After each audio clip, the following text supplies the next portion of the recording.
Hello, everyone. My name is Ben Glicksberg. I'm an assistant professor in the Hassel-Plattner Institute for Digital Health at Mount Sinai and in the Department of Genetics and Genomic Sciences. And I'm excited today to present to the Thrive Initiative about machine learning in the context of COVID-19 and beyond at the Mount Sinai Health System. So, before getting into the research, just want to give a quick shout out to my lab. So I actually did my PhD at Mount Sinai and then moved to UCSF for my postdoc and came back and started my lab here back in Mount Sinai about a year ago. And we're a great group of people, students, postdoc scientists. And I would say if to bring all of their work into one line, it would be machine learning for healthcare across multiple data modalities. And I hope some of their work shines through this, this presentation. So broadly speaking, my group is focused on leveraging as much patient data as we can in order to better represent patients from an imperfect representation of when they come into the health center. So our basis for a lot of the work is using electronic health records, but also genomic data from BioMe Biobank, a credible resource here at Mount Sinai.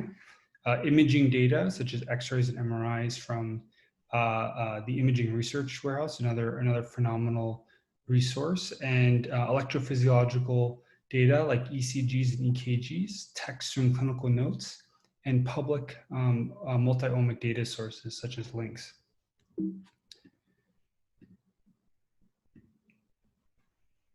So one of the reasons, a large reason that I came back to Mount Sinai is just the magnitude of our health system, and accordingly, the incredible amount of data that comes with it. So Mount Sinai has multiple hospital systems throughout multiple boroughs. And these locations are in patient populations of very diverse ethnic and racial backgrounds. So we get very good representation of typically underserved populations for our research. And a lot of the credit for all of the data that we utilize really should go to many individuals, but those at Mount Sinai Data Warehouse, led by Patricia Kovac, what her and her team have done is they've aggregated over 9 million patients from all these hospitals, which in the previous slide, all of their clinical data, as well as like demographics and other metadata that's invaluable for research. And this volume is just incredible for a single health system. So we're very fortunate to be able to make use of that. Very briefly, EHR is going to be a source of most of the work I'm going to talk about. And just to give some background, it contains such things. It's structured, semi-structured, and unstructured, containing such information as demographics, medical history, vital signs, diagnoses, et cetera, and has been used for a slew of research, especially in the past decade. But before going into the COVID work, I just want to quickly highlight some of the stuff that we've been doing. This is work mainly by my PhD student, Jess Freitas, and another faculty member, Ricardo Mioto. So briefly, what this project is about is how data, we see there's a lot of data elements in EHR, but how they are represented is full of biases and just very, very not well suited towards a lot of research in comparison to randomized controlled trials. So what we did is we took all of these disparate data types, such as diagnoses, lab tests, medications, et cetera, and built what's called an embedding representation of them in a low dimensional space. And what we're able to do here is we're able to see how the concepts relate to one another overall in aggregate in a latent space. And when doing this, we can find concepts that are similar or cluster closer together. And this is beneficial because otherwise, in order to do this, you have to have expert knowledge or manually create rule-based systems on how to what's called phenotype a disease in EHR land. So this work is currently ongoing, but has shown a lot of potential in comparison to these more standardized rule-based phenotyping algorithms and compared to actually using chart review. So this is not as used yet in the COVID research, but we have some plans for that in the future. So what I've been asked mostly to talk about was our research, at least in the context of COVID-19 at Mount Sinai Hospital. There's a lot that we've done and a lot of people that have been involved. So I apologize for going a little fast, but I've listed hopefully the majority of the individuals that were involved in each study. And you can please feel free to reach out to me at any point with more questions, or if you wanted to be connected to some of the lead authors or the first authors of any of these studies.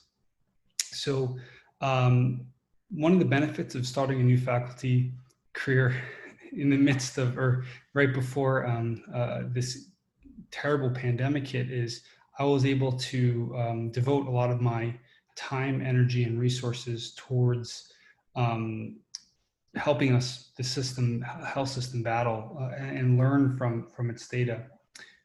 We started as a bunch of ragtag group of like a task force that spanned multiple departments, spanned multiple centers, multiple institutes, all coming together without really any proper organization. This is all natural, everyone coming together and really trying our best to do what we can to aggregate information as quickly and reliably as possible in March when all this went down. Our original goal as this task force was to harmonize the streaming electronic health record data, and credit goes to the clinical data science team for enabling a lot of that. Also implementing surveys, enabling enrollment for trials, developing predictive algorithms, which this is mostly what I'm going to talk about today, and translating data science discovery into clinical care and research, which is a big initiative of ours currently. So we have, this credit does not go out to me. We had a Stop COVID app. Laura Huckins and Paula Riley are managing and running this now. And the Warrior Watch study, which is Zahi Fayyad, Robert Hurton, and Girish Nadkarni, using Apple Watch to track healthcare workers during this time. Incredibly interesting studies, and I don't want to say more than that to steal any of their credit, but really powerful stuff. This is an example of the Stop COVID app, which went out in March, April, and May. And so this small task force then became more of an international effort, bringing in some of our friends and colleagues from our Hasselplanner Institute partners, and this is Hasselplanner Institute for Digital Health at Mount Sinai, to work together to help build the infrastructure for some of the mobile apps that we were developing, and some concurrent work that's device related that's going on now. The Mount Sinai, this task force was officially transformed into what's called the Mount Sinai COVID Informatics Center in May. And I'm fortunate to be the head of data science for this center, which is co-directed by Alex Charney and Girish Nadkarni. And much of our goals were the same to the ones that you had saw previously. We have a very secure and IRB approved InfoSec and InfoSec approved infrastructure in which we do our analysis that's PHI compliant and has GPU nodes for our fun deep learning research. But now, what finally getting to the point of this presentation is, what did we actually do besides these fancy pictures that you saw before? So as we know, Now, COVID-19 is really devastating to many parts of the body, but in March, much was not known about this. I mean, everyone was still frantic, or everyone still is frantic, but even less was known then than what is now. And we were seeing reports of some characteristics of patient populations, but did not have a lot to go on. These were in the hundreds. And so what we did is we all banded together, huge effort led by the four co-first authors here to characterize patients at least early on in the pandemic, just to provide the world with as much information as we could. So at this point in April, we had about half and half currently hospitalized and currently those who completed our time course. And we had, this is really shocking numbers when we first found them of those the number who had discharged versus those who died. Of course, this isn't a representative sample. These may have been more of the severe cases, but it was a way for at least us to show some statistics on what was happening to these patients. We also were looking at, we were able to show really the stark increase that happened. And this basically shows how much more of an issue COVID became just because of simple hospital resources and knowledge, and the cumulative amount of admitted patients and currently hospitalized patients were just drastically rising at this point. We were able to look at some kind of competing risks assessment and found, the means at a mean stay of 10.5 days, this is the proportion that had discharged, this is the proportion that died, and this is the proportion that were still hospitalized. Currently, for our revision of this paper, we're updating this with more information. But at least at the time of the study, this was the information at hand. What's interesting is this plot shows how quickly Mount Sinai adapted and learned from the situation.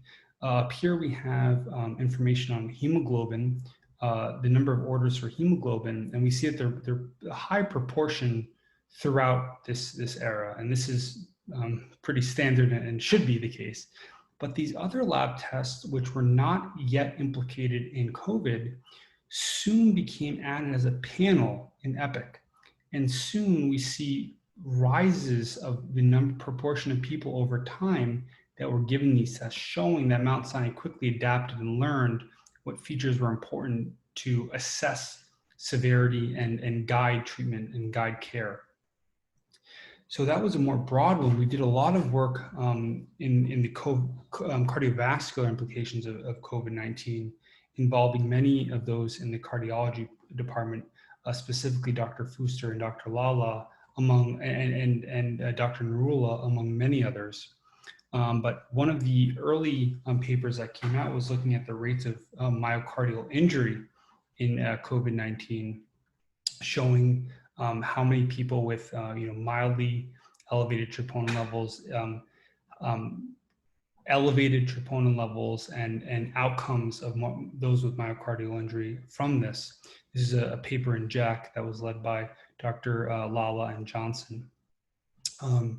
Another very interesting early paper was led by phenomenal Madsuni Shan on the association of prophylactic anticoagulation in mortality, showing those who were given prophylactic anticoagulation, at least at this time period for this cross-sectional design, did have lower rates of mortality. So we were able to get some clinical insight very early on based on this platform that we developed and collaboration with physicians, scientists, and healthcare operations folks, and those enabling us to get access to all these great data and helping us bring them together. Finally, at least in terms of the pure clinical aspects, we did a lot of research on renal manifestations of COVID-19, mostly under Girish Nadkarni, who's a nephrologist and an informatician.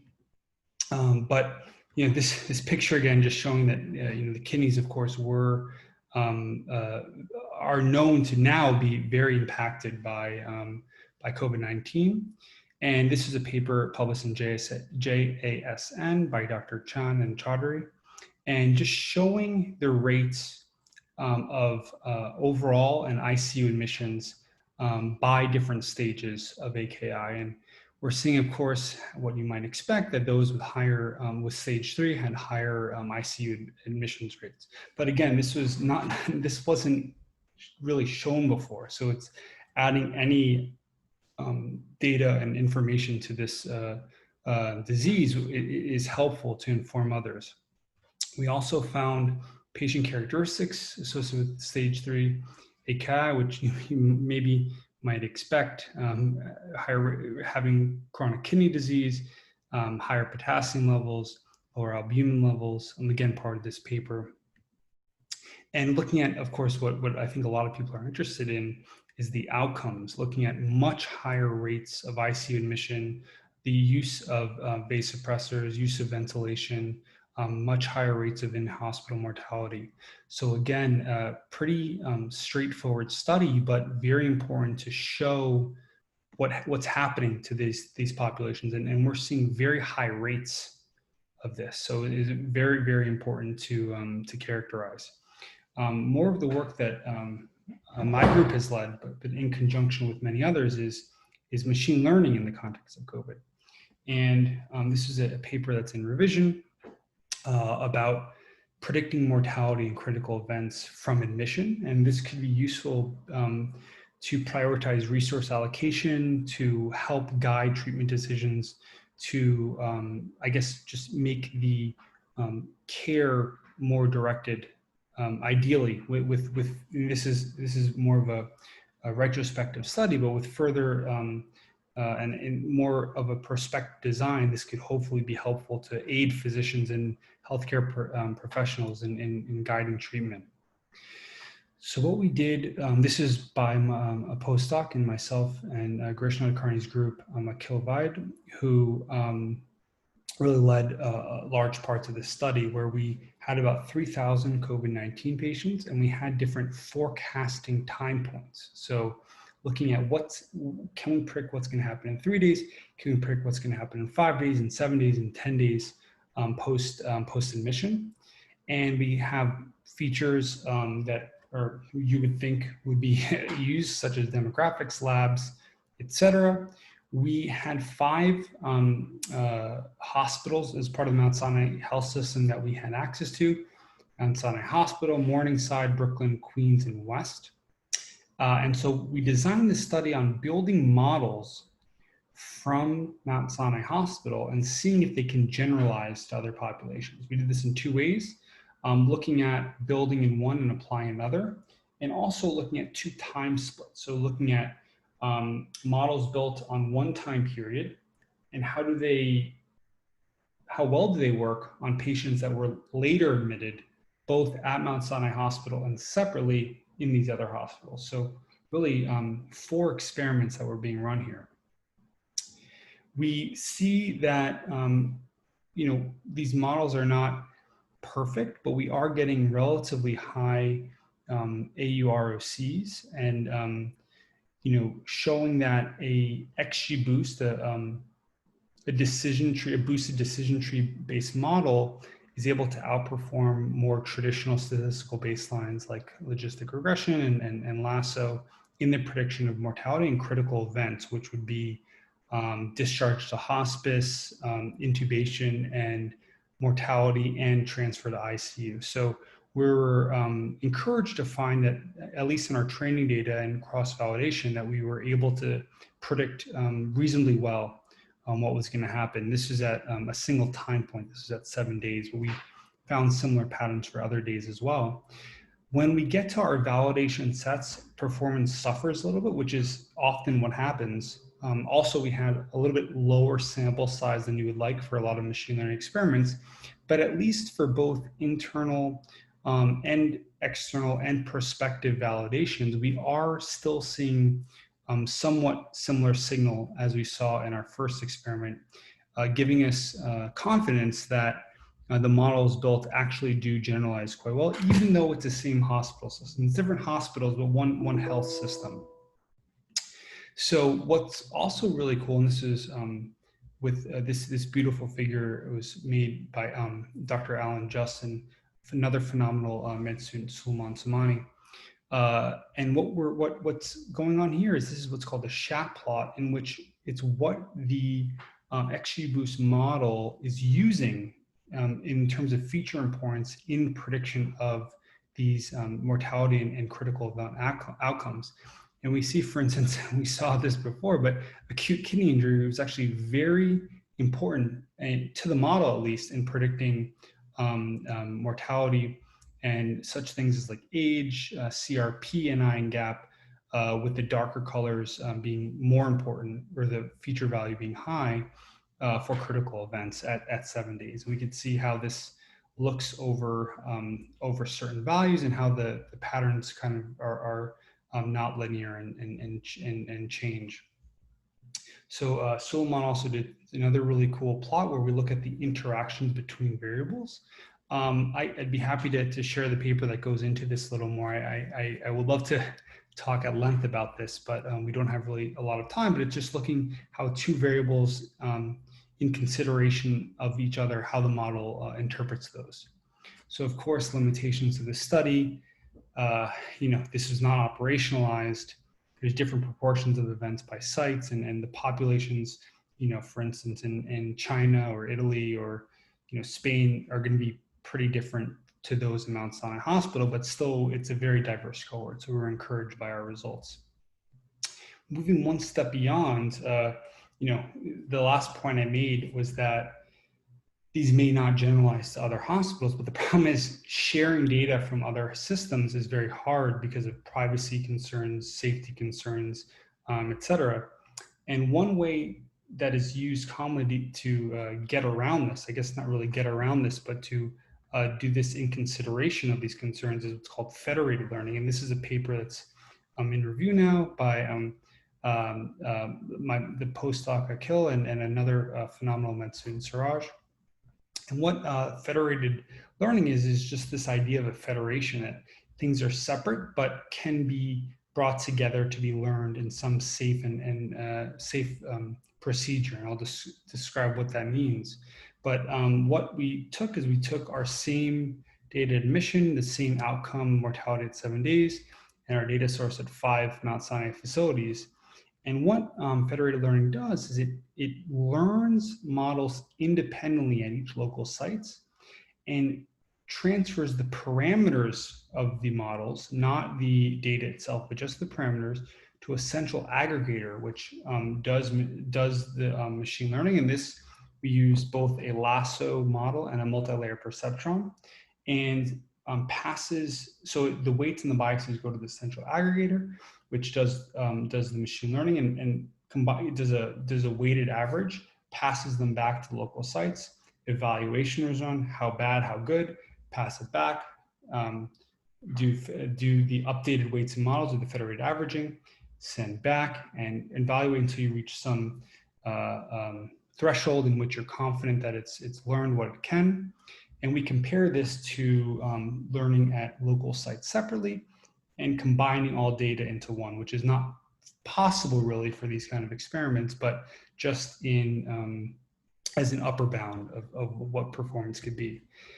We're very encouraged to see that at really all sites, for both lasso and MLP, the federated model performed better than the local, which means that in smaller sites that have less data and perhaps more biased data, by aggregating the weights and biases of the models from each site, we're able to learn and pass those back via a federated system, which creates better models that perform better at each site independently. So this is, we're still only 5 sites. If you think about cell phones, the federated learning can have millions of nodes that it connects to. So for just 5 sites, we were encouraged to see this model performance increase.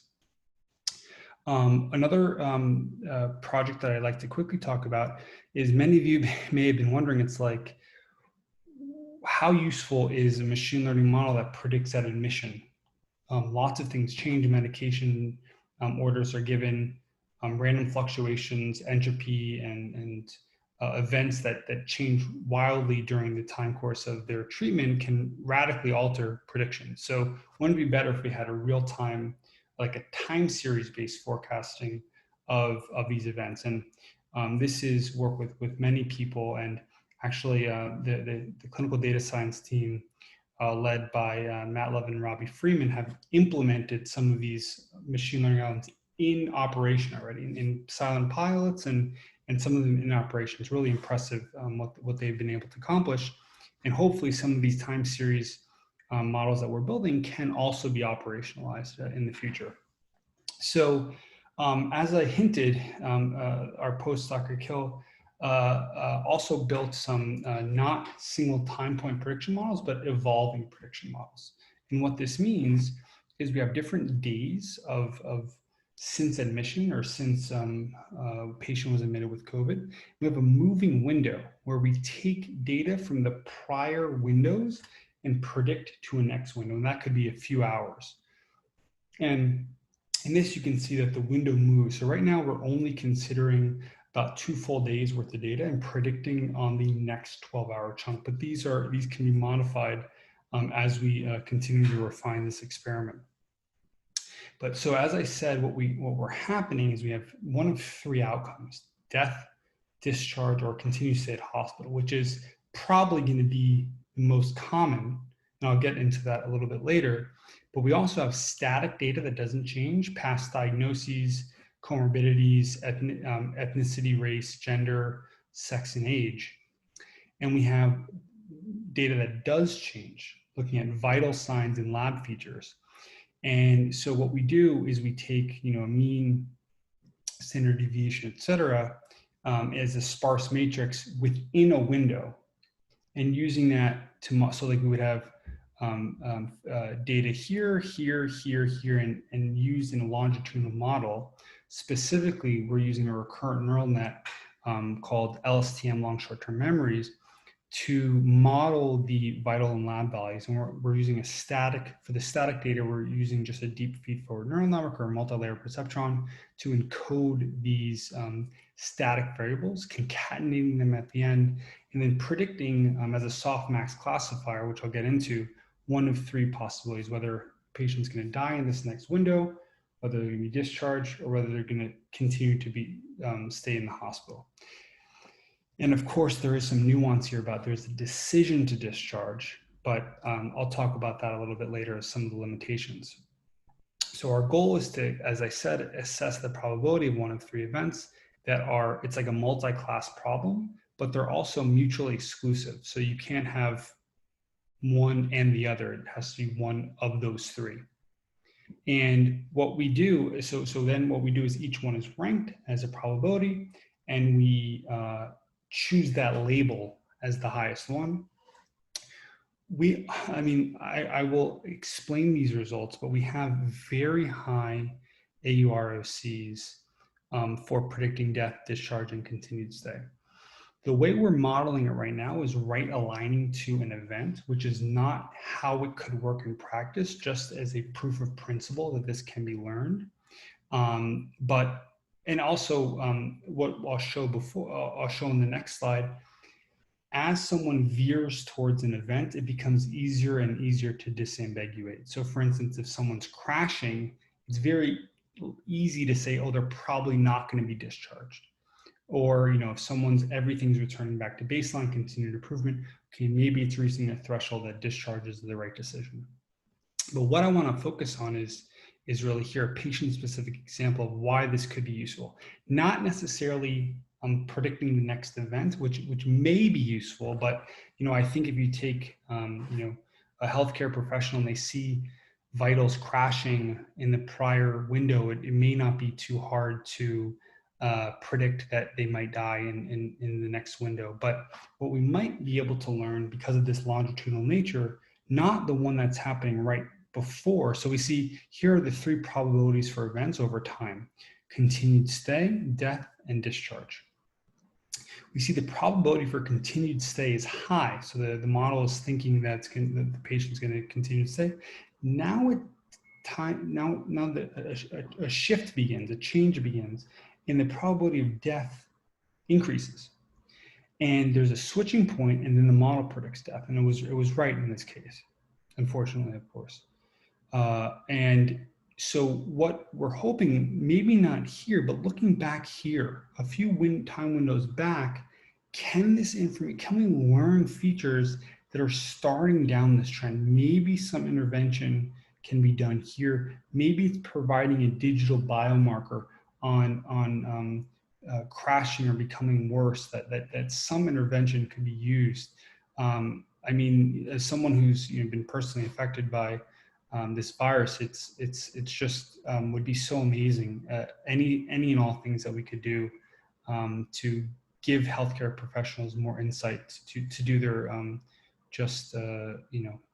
incredible work. So there are limitations to this study: time window size, explainability, whether we're doing fair comparisons, evaluating in an operational framework. And we have some solutions on how we dealt with balance, which I couldn't get into, but happy to describe more. But we really want to see, can this work at least in a silent trial in operation? That's working with the clinical data science team and others to try this out. I know I went very fast through this. I apologize, but again, I just want to make sure I gave a full. I didn't even give a full breadth of what is going on in MSCIC, but I just want to give an example of the robust clinical, scientific, and digital health, in particular, initiatives that we have going on. As I mentioned, there were like over 90 people involved in the initial task force. The center itself is a little bit smaller now, but way too many people to thank. So I've listed all their names here. On our executive board for MSCIC, of course, co-directed by Gershon Karni and Alex Charney, but Zahid Fayyad, Savi Glow, Matt Levin, and Robbie Freeman, and myself are all part of the executive committee. So please feel free to reach out to me with any questions or concerns or issues, and I'd be happy to provide more information, send you the papers, and connect with you about any of these projects. Also happy to talk about some of the multimodal machine learning work that I'm doing in my group, possibly in conjunction with or separate to this COVID initiative. So looking forward to meeting all of you, and thank you again for your attention.